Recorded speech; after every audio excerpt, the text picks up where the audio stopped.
Hello and welcome back.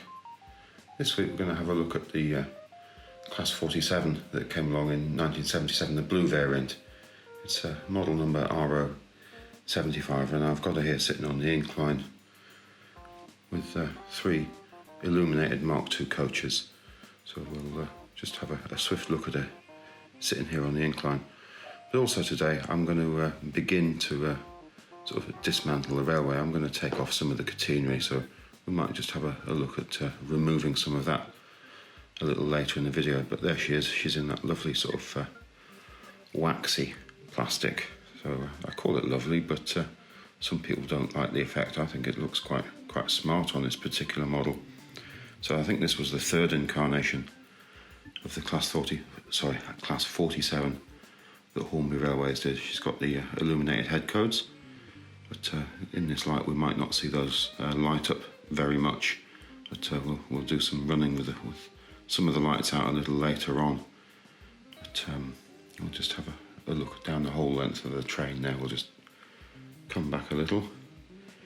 Now, I've only got the three coaches on because with the illuminated coaches, the friction is just too heavy with the pickups on the wheels, and she just won't pull any more than that, sadly. On the incline, certainly she may on the level ground, but quite a smart looking model. She's in fairly good condition, as you'll see. We'll have a closer look at her a little bit later on. And she's got the sort of ring-field motor and the slightly modified bogies compared to the earlier model that I had in the video a few months ago. If you'd like to have a look at that, I'll leave a link in the description box below. So I think we'll get ourselves over to the controller and we'll get her off around the railway and see how she does. She's quite a quiet runner, makes quite a lovely sound with the silver seal type wheels on the track work, on the joins in the track work. So I hope you enjoy seeing her running. She's quite a nice model to run. So we'll just see if we can move over here, not too quickly, have a quick look down the railway there. So I'm feeling sort of happy and sad at the same time about beginning to take the railway down. I've got lots of plans. Been looking forward to it for some time now. So it's the beginning of taking it apart. It's going to be quite a large job. I don't think we'll be able to get it all done in one go, but it should leave the railway free to use while we're doing it. So it will be in various states of dismantling. Excuse the noise of the floorboards there. So I seem to have sat on the chair in a very creaky position on the floor. So we'll give her a little power and see how she does. So there we go, just adding a little power. Just the two traction tyres on this model.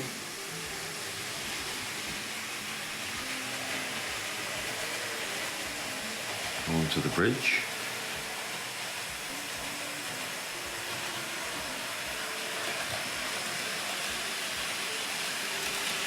Lovely shadow on the wall, isn't it? And then we'll get her running down the edge of the railway there.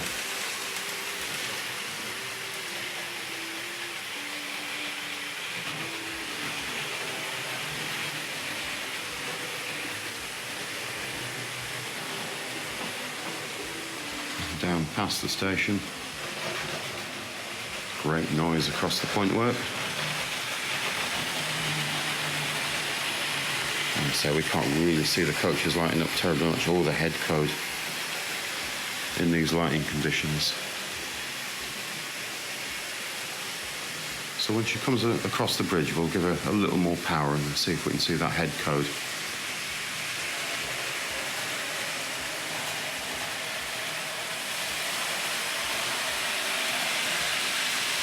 You can just see it light up there, but I think it'd be a bit reckless into the corner there if we keep that sort of speed.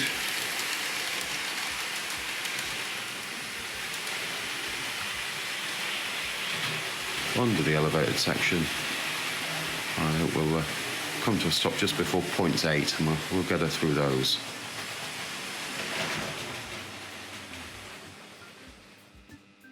There we go. I'll just swap hands on the camera and Let's see if we can get the points there. So I'll hold the camera up, see if we can see those go. Just looking down for the correct switch here. So that was a reassuring click. And let's give her a little power.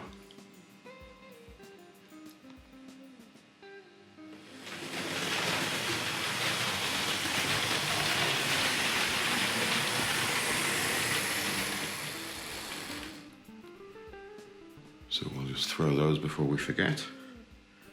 So let's look down here for the switches. So we're looking for number 8.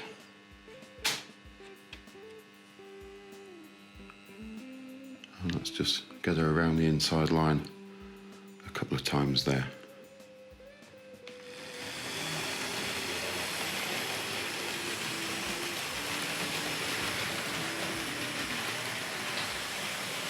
And let's see if we can just follow her around for a moment or two. You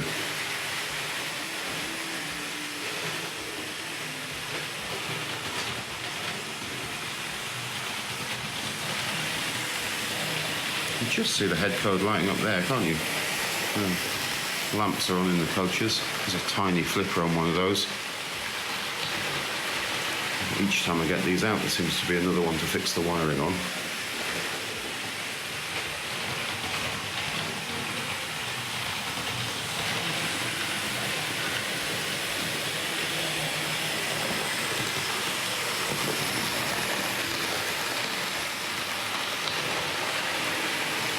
And we'll just go to the far end of the layout here and have a look from the other direction. Davy Crockett with the old time coaches there.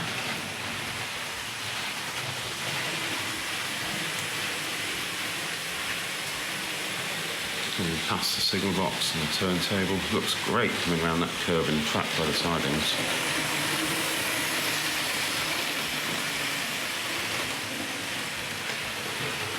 So I think we'll just wander back down to the controls.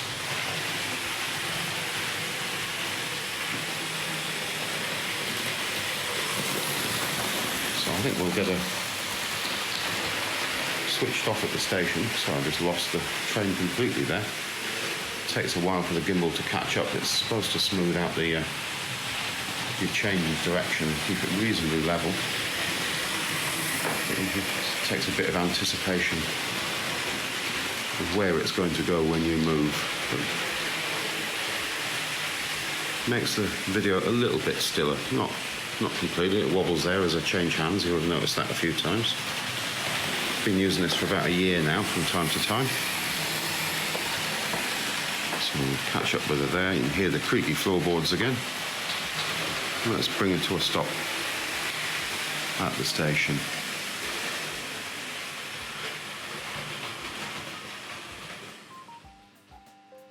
Lovely stop there, let's just have a quick look down there while she's sitting there at the station. So you can see there's quite a bit of catenary to come out here. I think I'm going to take it out on the outside line over the elevated section here and so on, and work my way to the inside line. So perhaps we should have a look at the old Electra running at some point today as well. Just one last time while we have the catenary in place here. And there she is. You can see she does have the slightly later style bogies, which are marginally see-through, I suppose, as a way of describing them. And it has the later style Ringfield motor compared to the two-tone green early one I have, which has got the earlier Ringfield from the Evening Star. I think it's almost the same motor. See a slight fault in production there. There's a fault with the mask, whether you've got some overspray from black by the looks of it there. And that's over the buffer beam on all four corners of the model, as it were. So I think we said before, this is in sort of matte, sort of waxy plastic. I don't think it's an all-over paint finish. I think it might be too early for that, although we do have, obviously, painted ends.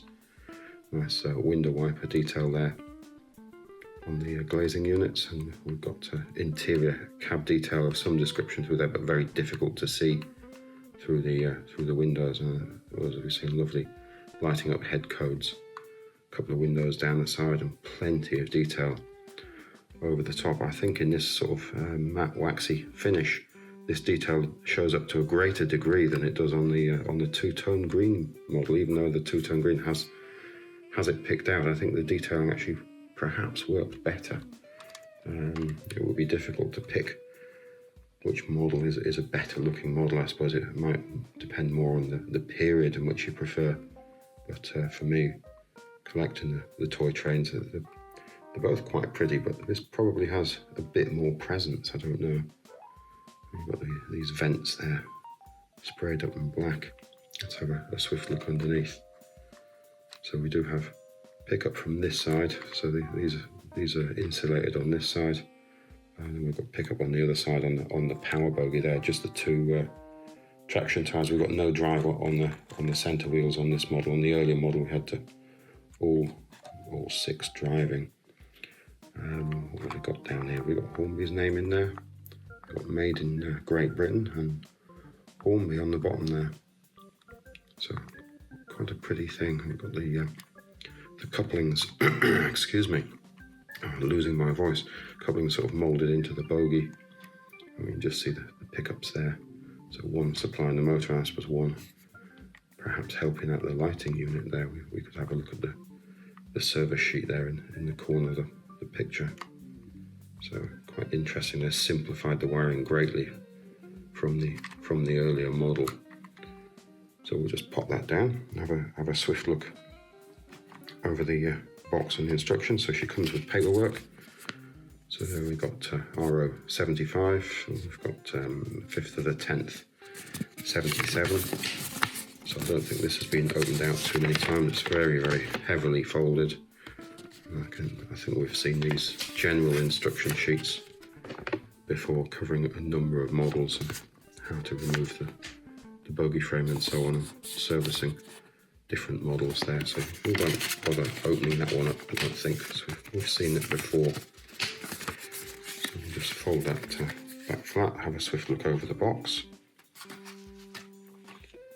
So a lovely window box with that very smart white line on black sort of illustration, silver seal, brush type 4, class 47, diesel electric. So box is in fairly tidy condition, a little bit aware where the box has been opened and closed over the years. So we've got that lovely sticker there with the imitation screws holding it onto the box. Quite a nice effect, I thought. Right there at the mid to late 70s. So we'll pop that down. It's just got the white styrene inside. There's not a great deal to see in there. So we'll just have a swift look over my earlier model. I've seen this in much more detail in earlier videos, sorry. But you see, I think the detailing on the blue one, I think it does really work to better effect than on that shiny green plastic, I think. But I think that's probably a personal thing. The green one is significantly heavier, as it has an all-metal chassis, whereas this is plastic. This is all metal, cast in a metal of some sort or other. So you've got the 4 traction tyres, and we've got pickup on the front wheels there. We can just see it in the underneath the model there between the two. If you have a look at the insert picture, you can see where those pickups, how they work on the front wheels. So we've got pickup either side there, and then we've got multiple pickups on this side and this side. So it is quite a step forward in technology, but very overcomplicated on the internal side of this particular model. You can see all of that wiring in there. Again, if you have a look at that image there on the right, you can see the wiring loom in there.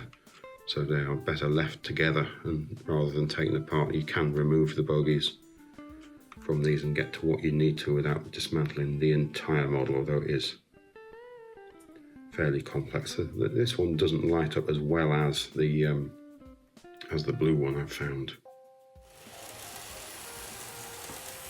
And there she is, running with the lights turned down, so that the head code really does stand out quite nicely now. Coaches look pretty good too. I forgot to mention the bogies have been redesigned in such a way that it allows the body to roll slightly over both bogies. The earlier model that we looked at, the green one there with the metal chassis, the body sits square on the bogies and it allows for no roll in the corners. or when the model transfers from flat to onto the incline, or such as we're about to see now onto the bridge when there's a slight change in level, and that could cause derailments on the earlier model. Lovely sound there again, swishing across the bridge. And now in a moment we're going to have a little bit of footage with the green variant pulling these 3 coaches. If you look at my earlier video, the green model is capable of pulling more coaches. I've got her with 4, but she does have the extra traction tyres. She's that bit more powerful. And there she is, look. But the head code isn't quite as bright burning on this one. Different sound as well. She's much heavier on the track. You can just see that head code showing up there. As I say, she has got quite a bit more power, this model, with the added weight, I think, and the extra traction tyres. But she can derail slightly being the wrong word. She can derail from time to time with those bogies not allowing any body roll.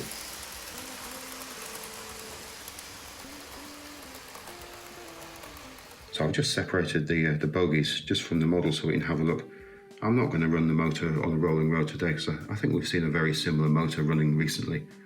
And now, as we've already established, this one runs quite smoothly on the layout. But it's interesting, those wires are all brown on the inside. And you can see the diodes there, and they control the directional lighting. So it's a fairly tidy model. Hasn't had a great deal of use over its life.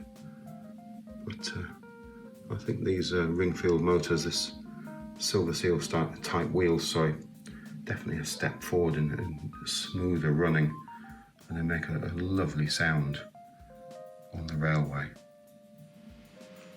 So to give that Electra some freedom on the inside line there, we'll move the 47 around the inside line, excuse me, and then back through the crossover that she's currently sitting on there, or the start of, into the passing loop. And then we'll be able to run the Electra around the entire railway, inside and outside. So we'll just see if we can get that underway. So again, excuse the wobbly camera as we're moving around here, and the creaky floorboards. I'm going to have to swap hands with the camera again to get the correct controls. So we'll give her a little power.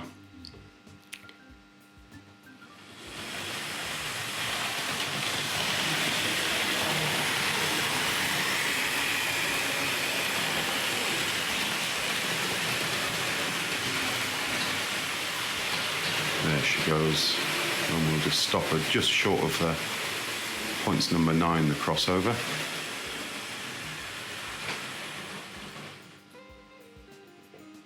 Now I'm just going to look for the correct switch. I don't know if I hold that up you can see the points throw.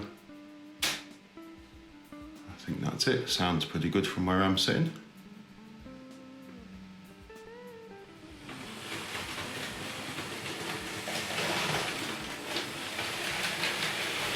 Lovely noise.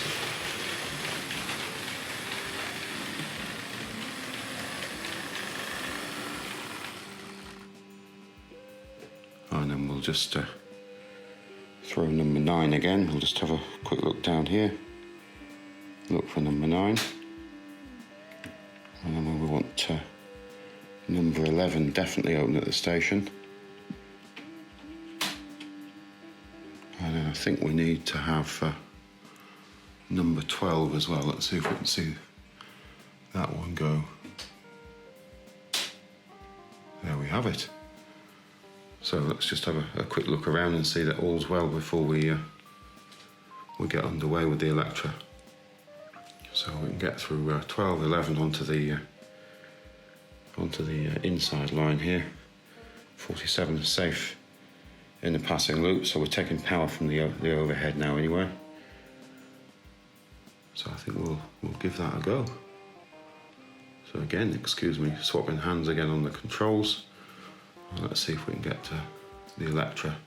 We've got, 3 maroon coaches there, and blue and grey parcels by the looks of it. So we'll just grab hold of the controls here.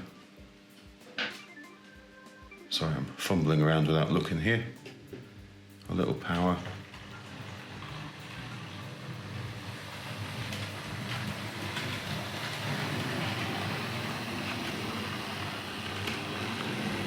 Looks pretty good so far. So we'll just draw that out through the points.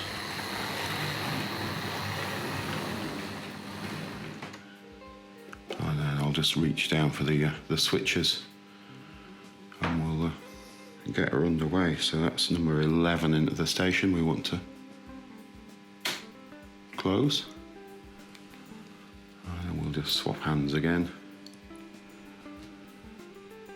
And now we've got the Electra there with this short rake of coaches. I suppose it's not that short, 4 in all. It's probably about the limit for looking sensible on the railway, really. So again, I'm going to swap hands.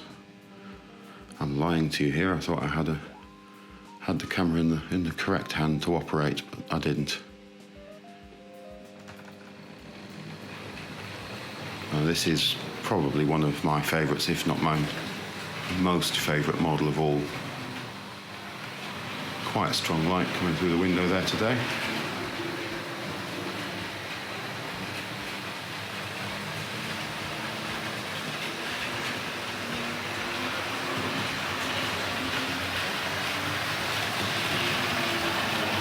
Lovely sound.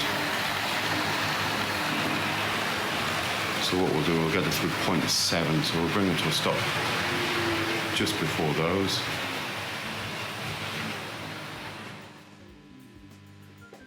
And this is the crossover from the inside to the outside. A set of points which is used a huge amount. Perhaps not in the best of places, just coming out of that first radius curve.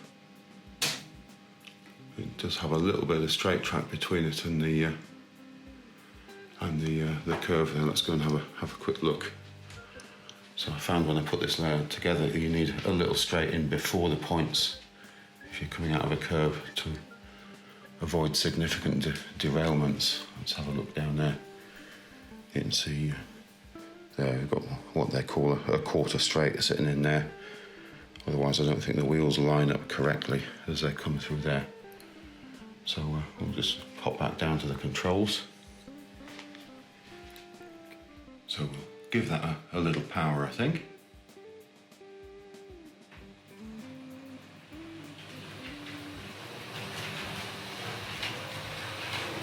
Seems to be quite well behaved through there.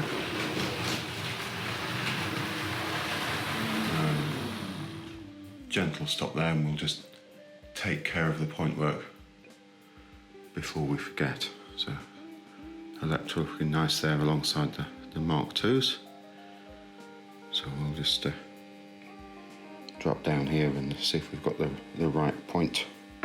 So we're looking for number 7. That's the one.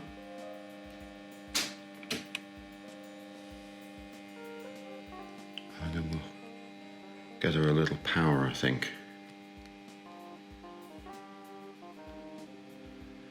So just grab the correct controller. Smoothly away.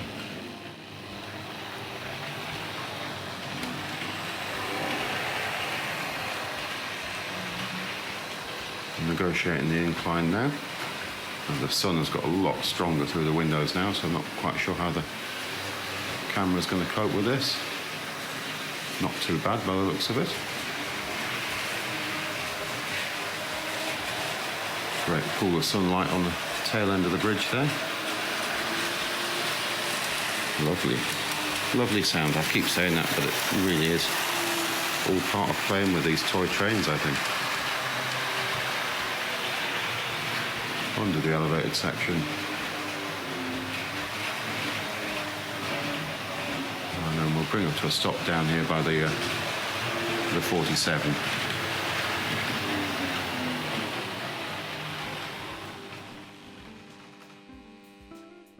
So here we've got one of the illuminated Mk2 coaches from the layout. This is the one that kept flickering really badly on the curves, and I suspect it's a fractured wire that comes from the top of this this bogie pivot here, which often causes a problem. They seem to fracture quite readily.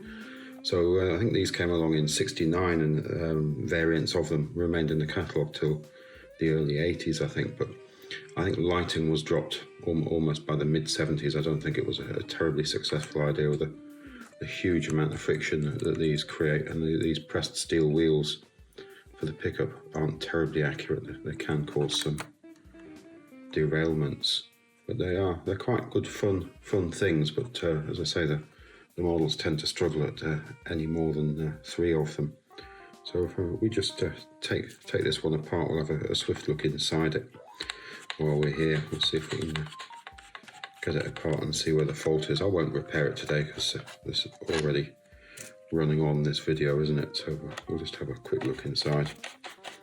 I'll have it repaired by the next video perhaps, and we'll see it on the railway without the flicker perhaps. So see if we can pull that one out. And then these little corridor connections tend to hold the coach on. It's quite there we go. I was going to say quite an unpleasant feeling unclipping them, because you sort of bend the bogie up, and there I can see straight away when I lift this one apart that the wire has come away there. Look, you can see it's attached at that end to the bogie pivot, and that end there is just been lying on the bogie pivot. So I'll have to get that one resoldered. Let's just see if we can take the seating unit out of that and see if we can have a look at how the lighting's held into there. Excuse my fingers for a second. So we'll just pop that on there and have a quick look inside the coach. And I've added some extra silver foil in here. These 2 silver stickers were already there, but just to try and bounce the light around a bit, I've put a little bit of extra silver in the top there. Shields the heat a little bit as well. I didn't think it could do any damage. These corridor connections do tend to pop off, but they do hold the chassis in place. So when they do pop off, I actually glue these back on with Pritt stick, because it doesn't damage the coach, and you can always take them off again. And Pritt seems to hold them on quite nicely. And although these ones are quite well on, I'm sure one will pop off when I try and reassemble the coach. Let's just have a look at this lighting rig inside here. It's all nice and basic. You've got these little pegs making the wire connections there. So let's see if I can get a bit of power on these. We can see what we're up against here. Let's clip that on the bottom of that bogie. And I think we'll just, in this instance, pull this wire that's fractured off the soldering. Let's see if we can connect this one up. There we go. So you can see how that would just take its power from that bogie rivet, and that little clip there supplies the current from the axle to the bogie rivet. But they seem to be problematic. Perhaps why they were dropped. Awful lot of friction keeping these running, but they do get quite warm already. And imagine those on for long periods of time when allowed, the tops of the coaches could begin to melt. So there we go. I just went ahead and soldered that joint while I had the model apart there. I thought rather than put it off, I'd do it, and I might as well just show it. So you can see that's much more reliable now. The only sort of flicker we will get is when the rolling axle on the pickup, perhaps we'll get a little bit of flicker occasionally, but that's to be expected. I quite like that gentle flicker. It's when they go out fully, like we were seeing, it is a little bit more problematic. I think they're great looking things. So this is R.863, and the brake we've got on the layout is R.723, both arriving in about 69. I think maybe they might not have been illuminated to start with, and then the following year, maybe 70 or late 69, they were illuminated. Didn't stay illuminated long in the 70s, and I think the model, as I said, ran till the early 80s. But they're great fun things on the layout. Just a shame there's so much friction on those axles. So here I've started taking some of the masts and some of the catenary wire down. Got some fencing out. Sadly, I've only just put that in, haven't I? but I think it's time to go. There are other things to do. So some of these masts have screw down bases, so we will have a video shortly. We will look at all of these parts and see how they made up the range of catenary. I think that's for another day. And just sort of what really strikes me at the moment, well, not strikes me, but quite interesting at the moment, is some of this wire is steel, and some of it is what must be nickel, I think. I have known this for a while, but some of this is sort of like a yellowy effect to it, and it's certainly not magnetic, whereas some of it is magnetic. My catenaries come in dribs and drabs from various sources. You can see the colour there, so I think there's different types of material used for the wire. So certainly some of it does stay cleaner than others, so the steel tends to get quite dirty. So again, these catenary masts have these little white clips, which are the really important part. The earlier catenary doesn't have the clip, and it just has a pressed steel sections even. Again, struggling to speak. This is the end of the day now, so the video you saw earlier was shot much earlier in the day. So we're getting on a bit, and I've been out to work and come back to this. So we've got some pieces out here. We'll continue to remove some pieces as time goes on over the next week, I think. And hopefully by the time we see the video next week, I'll have quite a bit of this catenary out, especially on the lower level, if not all round the elevated section, which makes up the outside line. So I've just got this plan here, just to give you some idea of what I'm attempting. So that is my layout as it sort of stands at the moment. So it's 10 by 5 feet, which is in meters. That would be about 3 meters by 1.5 meters, and that's the room I've got at the moment. And this is what I'm planning to build with the boards. That's the sort of alcove, or the old chimney breast there, and into the corner, and then on up to the window here. So we just have a look at the diagram again. So that is the window there, that's the alcove, and on the other side of the room we've got the door, and I've got a radiator against the wall there. So my plan is to build this approximately 3 feet. That is what the measurements tell me at the moment. And we've got this sort of, you could call it a well in the middle here. I'm not going to have a lift out section. I've thought about it and decided against it. It's too restrictive to what can be done. But the room is almost 14.5 feet square, so you can get about 14.5 feet up here. But if you look at the current layout, sort of sits there. Let's move over to where we can see this a little bit easier. The current layout sits there in the room at the moment, with just enough space to squeeze down either side of these sides if I need to, so I can get into things. So I have access in it. So that's 5 feet across. So I was figuring these boards, if they're 3 feet across, I'm going to have plenty of space for silliness with track, as it were. Plenty of options. And my aim is to have a Super 4 layout eventually, but as I've mentioned in previous videos, I've got a whole bunch of other things as part of the collection I would really like to spend some time and play with. So I really intend to experiment with some serious 3-track for a while. I hope you're going to enjoy seeing that. I'm certainly looking forward to playing with it. Lovely buildings as part of the series. Of course, they can be used in conjunction with Super 4 as well. I imagine we'll have some of that, and I do have enough Hornby 00 to have some fun with. So I'm imagining we'll have a go at that as well. But as I say, over the next few weeks, we're going to begin dismantling things. The videos will be slightly different. I hope that's not going to put too many people off, but it will progress, and there will be plenty of interesting things. Certainly they're going to be very interesting to me. So I think that's probably it for this week.